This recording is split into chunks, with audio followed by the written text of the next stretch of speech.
Anda kembali di Prime Time News, pemirsa. Jelang pertemuan dengan Presiden China Xi Jinping, Donald Trump malah sesumbar bahwa ia tidak membutuhkan bantuan dari China terkait agresi Amerika Serikat Israel ke Iran. Sebelum meninggalkan Gedung Putih, Trump mengklaim kunjungannya ke Beijing akan membawa hasil positif. Terkait Iran, Trump sebelumnya mendesak China agar menggunakan pengaruhnya terhadap Iran untuk menghentikan perang yang dipicu oleh Amerika Serikat Israel. Trump juga berharap China membantu membuka kembali Selat Hormuz bagi Amerika Serikat dan Israel serta sekutu mereka. Namun, saat ini jelang pertemuan dengan Presiden China Xi Jinping, Donald Trump malah sesumbar bahwa ia tidak membutuhkan bantuan dari China terkait agresi Amerika Serikat Israel ke Iran. Trump mengklaim militer Iran hancur meski faktanya Iran masih memegang kendali di wilayah kedaulatannya termasuk di Selat Hormuz. I don't think he it does. can help in any way? No, I don't think we need any help with Iran. We'll win it one way or the other. We'll win it peacefully or otherwise. Their Navy's gone, their Air Force is gone, every single element of their war machine is gone. They've killed a lot of people. They've killed 42,000 people at least over the last month and a half. We win. Mr. President, no matter how you cut it. China kembali menegaskan penolakannya terhadap penjualan senjata Amerika Serikat kepada Taiwan. China juga menentang sanksi sepihak ilegal Amerika Serikat terhadap perusahaan-perusahaan China yang bekerja sama dengan Iran. Jelang kunjungan Trump ke Beijing, China menyampaikan sikap menentang penjualan senjata Amerika Serikat ke Taiwan. Selama ini Amerika Serikat mengencarkan narasi soal demokrasi di Taiwan. Hal ini akan dibahas dalam pertemuan Trump dan Xi Jinping. Pada Desember lalu, Amerika Serikat mengumumkan paket senjata senilai 11 miliar dolar untuk Taiwan. Amerika Serikat secara resmi tidak mengambil posisi terkait kedaulatan Taiwan di bawah kebijakan satu China. Namun, Washington mengakui Taiwan merupakan bagian dari China.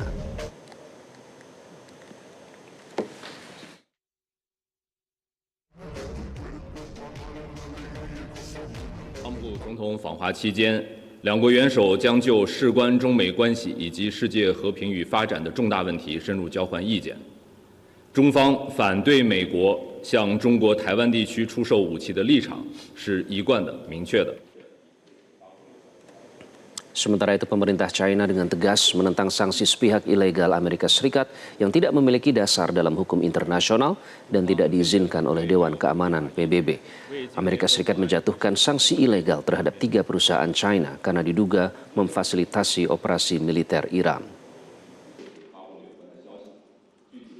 中方坚决反对没有国际法依据、未经联合国安理会授权的非法单边制裁。我们一贯要求中国企业 依法依规开展业务，将坚定维护本国企业的正当权益。关于伊朗局势，中方已经多次表明了严正立场。当务之急是全力避免战端重启，而不是借战事恶意关联抹黑他国。 Faktor ekonomi menjadi salah satu friksi yang muncul antara Beijing dan Washington jelang pertemuan antara Presiden Trump dan Xi Jinping. Trump mengatakan ia tidak butuh China dalam permasalahannya dengan Iran. Benarkah demikian dan apa implikasi dari pertemuan ini? Kita membahasnya bersama Duta Besar Republik Indonesia untuk Iran periode 2012-2016, Dian Wirengjurit. Pak Dian, apa kabar? Kabar baik, Mas Iqbal. Selamat malam pemirsa. Selamat malam, Mas Iqbal. Serta Duta Besar Republik Indonesia untuk Tiongkok atau China periode 2010-2013, Pak Imron Kotan. Pak Imron, apa kabar Pak Imron? Baik, Mas Iqbal. Terima kasih. Oke. Pak Dian, Trump mengatakan tidak butuh bantuan China dalam agresinya bersama Israel ke Iran. Apa artinya Trump sudah tahu bahwa China most likely tidak akan sudi membantu Iran? Saya capek kalau membahas tua bangkal satu itu. Gini, Mas Iqbal, pemirsa, tolong kita lihat seperti ini. Ini masalah siapa membutuhkan, siapa dibutuhkan. Kalau dikatakan seperti itu oleh Trump, buat saya yang ngaco lah. Karena yang minta ketemu itu jelas Trump. Minta ketemu. Kalau dia bilang nanti diundang oleh Jinping, pasti bohong. Nah, dari segi ini saja kita sudah melihat bahwa kunjungan ini terjadi setelah Araghchi, Menlunya Iran, bertemu dengan Putin di Moskow dan bertemu dengan Jinping di Beijing. Artinya apa? Iran itu, Cina itu jelas berada di atas Amerika, yaitu karena didatangi atau diminta bertemu oleh Trump. Kalau yang datang sekarang adalah Mark Rubio, Menlunya Amerika, pasti ditolak. Nah, yang perlu diperhatikan lebih lanjut lagi, kalau dalam masalah bilateral kedua negara dikatakan masalahnya masalah politik, masalah ekonomi dan politik yang akan dibahas jelas. Karena dalam masalah ekonomi sebagai ya seteru, sebagai pesaing, sebagai juga mitra dalam konteks kerjasama yang lebih umum, kedua negara ini tidak juga mulus hubungannya. Kita tahu sebelum ini Trump yang memulai memberikan sanksi yang bertubi-tubi meningkat sampai di atas 100% kepada Cina. Tapi tidak lama kemudian Cina membalas juga meningkatkan sanksi kepada Amerika dalam hal microchips, micro semiconductor. Ternyata Amerika juga tidak bisa tahan dan mulai melunak karena mereka semikonduktor itu menentukan bagaimana mereka membuat chipsnya. Nah, artinya apa sih semua ini? Cina di atas angin, Amerika di bawah angin. Ya, kalau mau lebih tepatnya lagi, Amerika di atas angin, Trump itu di bawah kloset mungkin. Nah, dalam konteks ini saya ingin mengingatkan, kalau bicara soal ekonomi, jelas mereka punya kepentingan. Jadi tidak mungkin tidak Iran bilang mereka tidak butuh, bohong sama sekali. Memang kedua negara ini, Amerika dan Cina, saat ini menjadi dua kekuatan ekonomi terbesar dunia, tidak diragukan. Tapi dalam konteks hubungan bilateral mereka, jelas Amerika membutuhkan Cina saat ini. Nah, kalau sekarang dikaitkan dengan masalah Timur Tengah, buat saya simple. Kunjungan Araghchi Menlu Iran itu menghasilkan kesepakatan yang sangat signifikan karena menyangkut kerjasama kemitraan strategis. Artinya yang meliputi kerjasama di bidang militer, pertahanan. Nah, dalam konteks ini saja, Amerika pasti sudah kita ketahui bersama, sudah kelabakan, bahkan disebut sudah kelimpungan, sudah putus asa, frustrasi menghadapi kemampuan Iran yang ternyata bisa bertahan dalam serangan udara maupun laut. Meskipun barusan diberitakan ada kapal Iran yang ditembak, sejumlah pelautnya tewas. Tapi secara umum, Amerika pun menderita kerugian yang luar biasa besarnya dalam perang Iran dengan perangnya dengan Iran. Bahkan biayanya sudah dikatakan melebihi 25 miliar dolar untuk sebuah perang yang berlangsung hampir 2 bulan ini.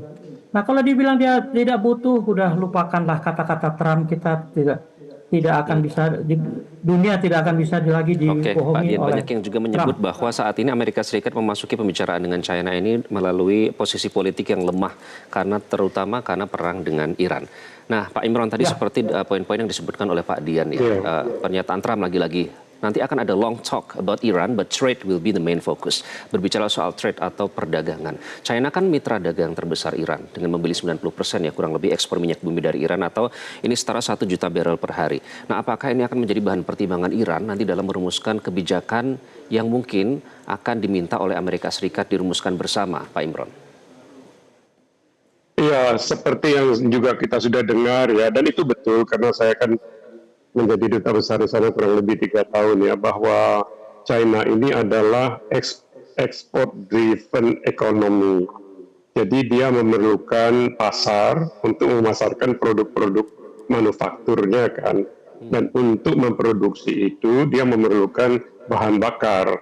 Nah, 90% dari eksportasi bahan bakar dari Iran itu diserap oleh pasar China.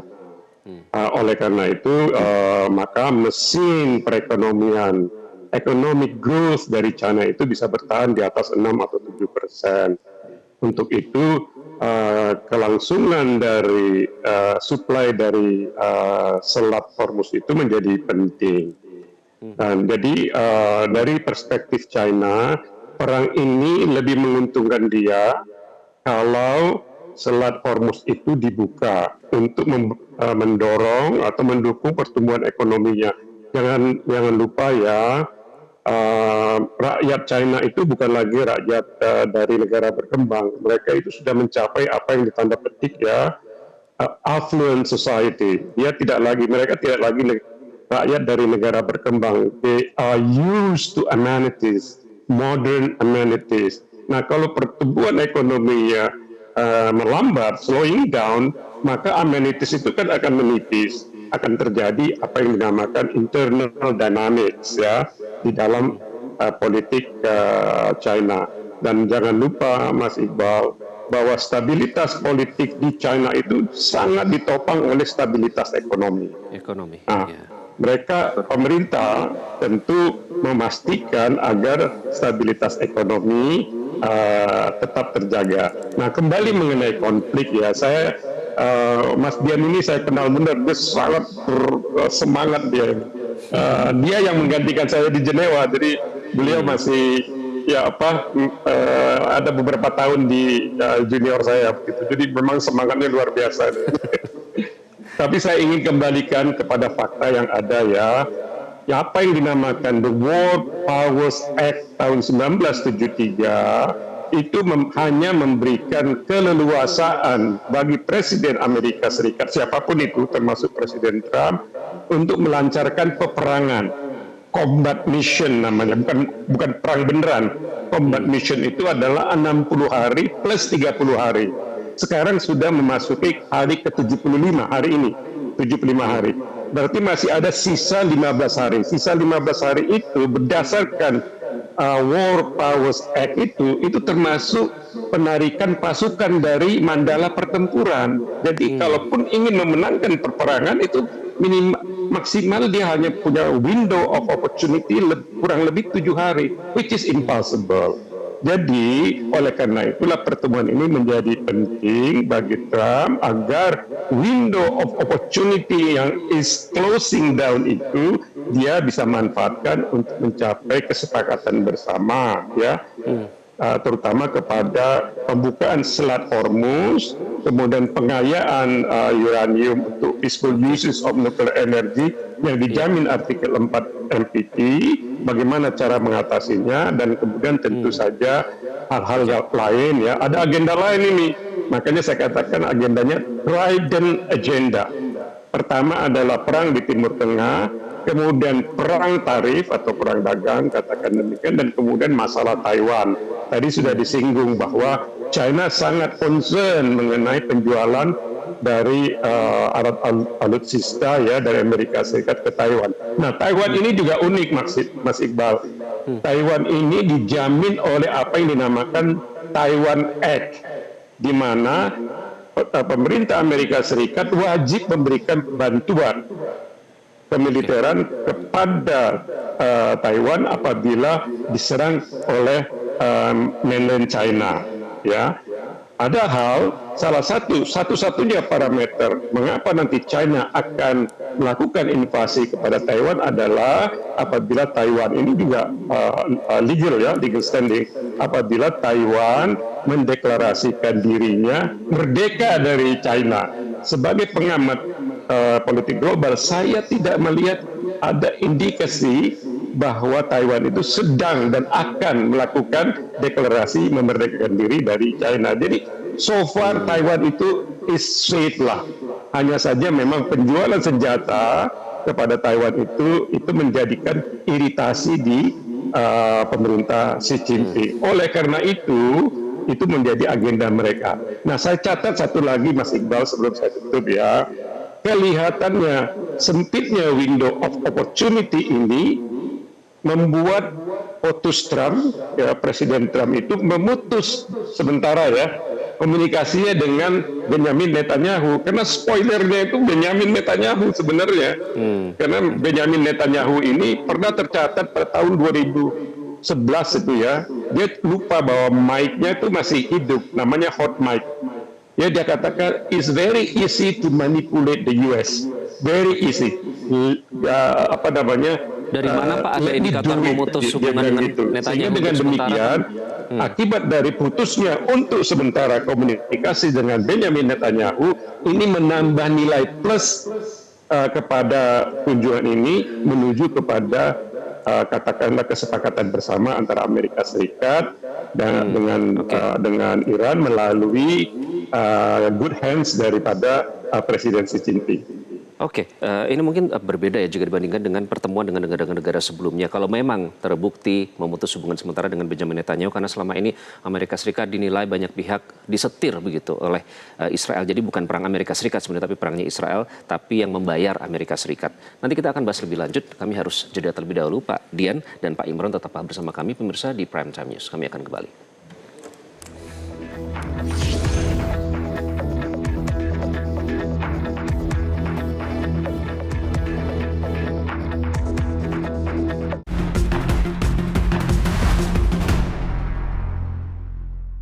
Dipersembahkan oleh, didukung oleh Pemirsa, Iran kembali menegaskan hak-haknya dalam mengembangkan energi nuklir untuk tujuan damai. Sikap itu disampaikan dalam konferensi Treaty on the Non-Proliferation of Nuclear Weapons atau NPT di New York. Perwakilan Iran di PBB menegaskan tidak boleh ada pembatasan terhadap hak negara non-senjata nuklir dalam memanfaatkan teknologi nuklir secara damai tanpa diskriminasi. Pernyataan ini muncul di tengah agresi Amerika Serikat Zionis Israel ke Iran dan ancaman para agresor terhadap program nuklir di negeri para mullah itu. Iran juga menyerukan perlindungan terhadap fasilitas nuklir dan ilmuwan nuklir dari serangan maupun pembunuhan. Bertahun-tahun Zionis Israel dan sekutunya terus melancarkan serangan ke fasilitas nuklir Iran dan membunuh sejumlah ilmuwan nuklir Iran.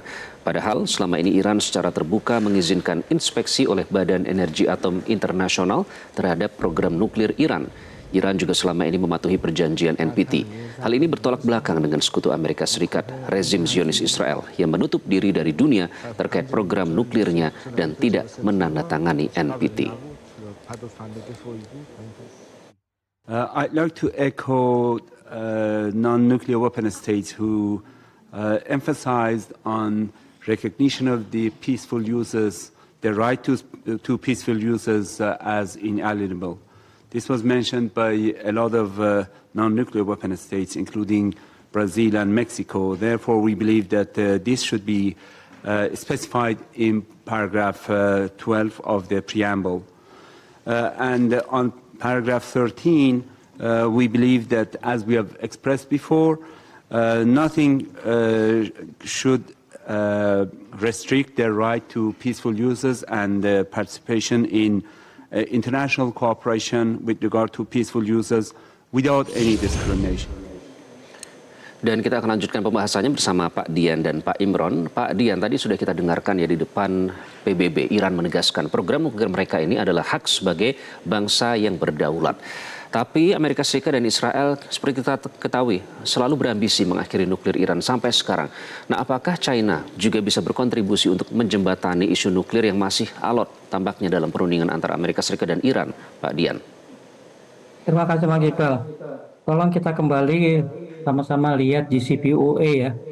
Prosesnya itu kan tidak pendek tapi panjang, bahkan sebenarnya mulai 2003. Jadi 13 tahun ditempuh untuk mencapai kesepakatan yang namanya JCPOA. Walaupun 2 tahun terakhir mulai dari 2013 itulah pertemuan yang sifatnya intensif, praktis hampir setiap waktu, setiap hari, bulan, minggu, bulan secara intensif. Nah, kalau kita lihat proses perundingan JCPOA itu, kenapa pada awalnya juga alot? Karena masing-masing pihak hanya mengedepankan posisi masing-masing sesuai kepentingan nasionalnya dan sesuai dengan apa yang dikehendakinya. Makanya proposal seperti yang sekarang beredar dalam konteks Islamabad sama seperti dulu, bolak-balik saling counter proposal. Sampai pada waktunya ketika dunia sudah lebih khawatir, apalagi negara-negara P5, negara-negara anggota tetap PBB juga sudah merasakan kalau ini berlanjut tidak bisa ditolerir karena semua akan susah, semua akan menderita. Makanya P5 dengan motornya khususnya Cina itulah yang mulai menggerakkan JCPOA secara intensif, tentunya dengan bekerja sama dengan Jerman yang mewakili Uni Eropa. Nah, sejak saat itulah kemajuan JCPOA berkembang cepat. Nah, dalam konteks sekarang ini, buat saya sebenarnya masalah nuklir Iran ini kan sudah selesai tahun 2015 itu. Jadi kalau sekarang mau dibongkar sampai titik nol lagi sama si Trump dengan menghendaki program nuklir Iran ke titik zero, buat saya itu bukan hanya tidak sesuai dengan apa yang sudah pernah tercapai, bahkan Trump sendiri berarti menyalahi NPT karena dia menentang negara anggotanya memiliki program nuklir yang program pengayaan uraniumnya masih berada di bawah ketentuan NPT. Untuk reaktor, JCPOA menetapkan cukup untuk PLTN maksud saya cukup dengan 3,67% untuk menjadikan pengayaan uranium itu bisa digunakan sebagai reaktor nuklir. Tapi untuk penggunaan damai yang lebih canggih dan lebih detail, seperti misalnya untuk industri, untuk kedokteran atau untuk pertanian, pengayaan itu masih dalam batas tolerir 19, sekian persen. Artinya apa? Ambang batas sebuah pengayaan yang masih diizinkan adalah di bawah threshold ambang batas, yaitu 20%. Nah, karena program Iran yang selama ini terbuka saja tidak dipercaya, berkali-kali inspektur IAEA meneliti dan ternyata tidak dapat membuktikan adanya radiasi yang keluar dari situs-situs riset Iran yang katanya sudah membahayakan, artinya sudah di atas ambang batas, ternyata tidak terbukti. Nah, Iran artinya karena sudah China tidak akan terbukti menjadikan ini, poin-poin itu sebagai bahan pertimbangan apalagi, ya, Pak Dian, ya pada saat apalagi nanti seandainya diminta. JCPOA dibongkar, tentunya tidak akan bisa menerima begitu saja. Padahal JCPOA itu punya celah seperti halnya perjanjian internasional. Artinya, kenapa kita tidak berusaha memfokuskan pada celah yang ada di JCPOA untuk didetilkan dalam perundingan yang sekarang daripada mulai dari nol sama sekali. Oke, baik. Dan itu mungkin nanti akan jadi bahan pertimbangan yang dihimpun oleh pihak China jika nanti memang ada pembicaraan soal itu. Ya. Pak Imron, berbicara soal hubungan dagang ya kembali, karena faktor ekonomi ini kan menjadi salah satu yang penting di balik pertemuan antara Trump dengan Xi Jinping. Kita ketahui pembayaran minyak dari Iran ini diproses oleh Bank of Kunlun China, Pak. Mohon dikoreksi jika salah. Dengan menggunakan sistem cross border interbank payment system. Nah, biasanya kalau biasanya itu kan menggunakan SWIFT Global System ya, Pak, yang digunakan oleh Amerika Serikat, tapi ini menggunakan sistem yang berbeda yang menggunakan mata uang yuan. Nah, ini secara tidak langsung membantu Iran yang selama ini berada dalam sanksi negara-negara barat. Nah, kalau Anda melihat ini apakah nanti akan berpengaruh terhadap keputusan China jika memang dimintai tolong oleh Amerika Serikat? Ini untuk siapa ini, Mas Iqbal? Pak Imron, silakan Pak Imron. Mohon maaf. Oh, silakan. baik ya, baik, oke. Jadi China ini kan mempunyai sistem yang agak unik ya. Mata uang mereka itu renminbi, ada yang mata uang yang internationalized yang bisa digunakan untuk mata uangnya sama, tapi klasifikasinya berbeda. Ada satu yang namanya internationalized renminbi, dan internationalized renminbi ini sudah menjadi hard currency dimanapun bisa ditukarkan. Di Indonesia ini kita bisa tukar seperti kita menukar dolar juga. Jadi memang diputusnya mereka dari sistem SWIFT sehingga mereka tidak bisa menggunakan dolar itu tidak menjadi hambatan yang signifikan ya. Karena ada mekanisme lain yaitu mekanisme menggunakan renminbi internasional untuk melakukan transaksi, dan Indonesia juga sudah menandatangani apa yang dinamakan Chiang Mai International Multilateralized Swap Agreement. Jadi kalau kita terjadi negara-negara ASEAN baik secara multilateral maupun secara bilateral, apabila terjadi krisis kita bisa menggunakan currency yen ya, karena kita tanda tangani dengan Jepang, kita tanda tangani juga dengan China, kita tanda tangani dengan Korea Selatan. Kita tidak perlu ke IMF. Jadi ada orang yang bilang kemarin itu kenapa kok kita menolak tawaran hutang dari IMF? We don't need that. Kita bisa pergi ke China karena ada mekanismenya antara bank sentral kita dengan bank sentral mereka. China, Korea Selatan, dan Jepang. Jadi kita berbeda situasinya. Jadi saya hanya ingin menenangkan saja ya.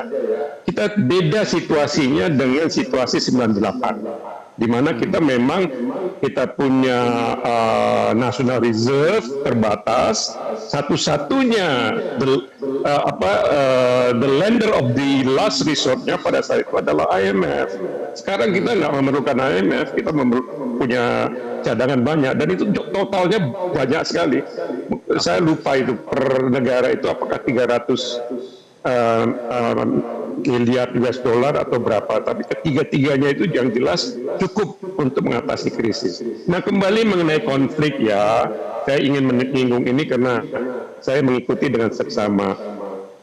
Window of opportunity yang 7 hari itu juga harus diingat, kalau itu bisa dikonklude dengan baik, maka Trump akan bisa kembali ke Amerika Serikat dengan semangat karena bisa mengatakan I won the war. Seperti juga pada tahun 2003 yang lalu ketika George Bush Junior mengatakan mission accomplished di depan kapal induk Abraham Lincoln. Itu saya latar belakang saya itu. Jadi China itu bisa memberi exit strategi bahwa Trump bisa kembali membawa trofi dari Beijing mengatakan saya memenangkan perang, mission accomplished, seperti yang George W. Bush Junior did pada tahun 2003, sehingga dia bisa melalui midterm elections dengan mudah. Kalau tidak, maka dia akan mengalami kesulitan untuk memenangkan setidaknya margin 5 kursi, baik di Senat maupun di House of Representatives. Kalau ini bisa dikuasai katakan lebih minimal 5, maka dia akan menguasai pemilu yang akan datang. Dengan demikian dia terbebas dari impeachment. Jadi ini adalah kalau kita, ini pengamat ya, saya pengamat benar-benar secara objektif ya. Kalau ada gimmick dia katakan saya tidak memerlukan China, itu di permukaan itu biasa, di dunia diplomasi itu biasa. Kita bicara A di permukaan, tapi sebenarnya di bawah kita bicara mengenai B. Jadi jangan terlalu ter-attract ya dengan pernyataan-pernyataan yang sifatnya gimmick. Bahkan Trump mengatakan saya dengan Xi Jinping itu bersahabat. Sejak kapan mereka bersahabat? Oh, China itu adalah sahabat kita. Tidak. Sejak tahun 2017 China itu sudah ditetapkan di partisan dari Partai Republik dan Partai Demokrat sudah menetapkan China sebagai strategic competitor. Boleh dicek.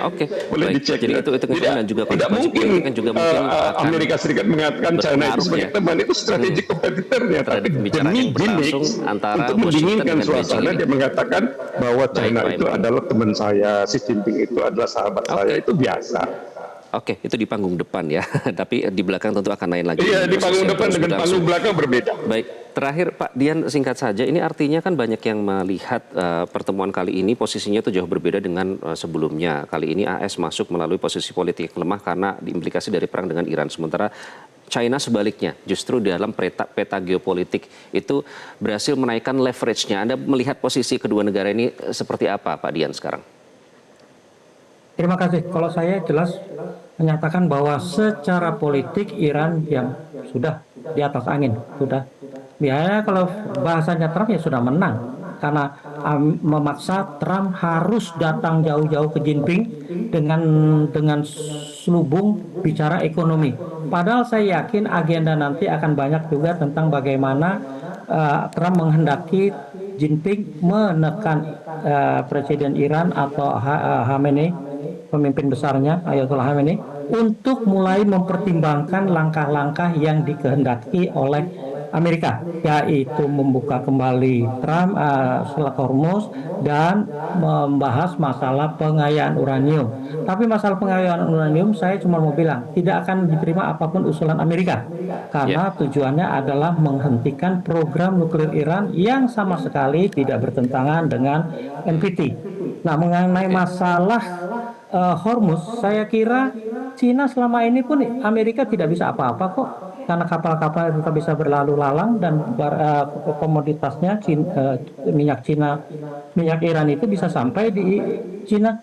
Jadi buat saya kalau pertemuan nanti hanya mengkonfirmasi bagaimana langkah Trump mengurangi tekanan terhadap Pakistan supaya dialog atau negosiasi yang dilakukan lebih kondusif dan lebih mengarah pada kesepakatan. Oke. Oke, baik. Mas Iqbal, saya titip pesan satu aja, Mas Iqbal. Boleh singkat ya. Silakan. Satu ya, di sini ini masalahnya adalah trust deficit ya di antara semua pihak yang terlibat. Dalam konteks inilah saya melihat Presiden Prabowo Subianto mampu untuk ikut mengoffset ya, sehingga terciptalah saling percaya di antara Amerika Serikat dan Iran dan juga dengan China, sehingga kita bisa keluar dari kemelut yang menyusahkan seluruh dunia termasuk Indonesia ini dengan baik. Terima kasih. Baik, jadi tidak ada lagi nanti kata-kata totally unacceptable ya, karena namanya diplomasi dan negosiasi kan harus terus-menerus diupayakan oleh bantuan berbagai pihak. Terima kasih Pak Dian, Pak Imron atas analisisnya seperti biasa dalam Prime Time News. Jelajahi cara baru mendapatkan informasi. Download Metro TV Extend sekarang.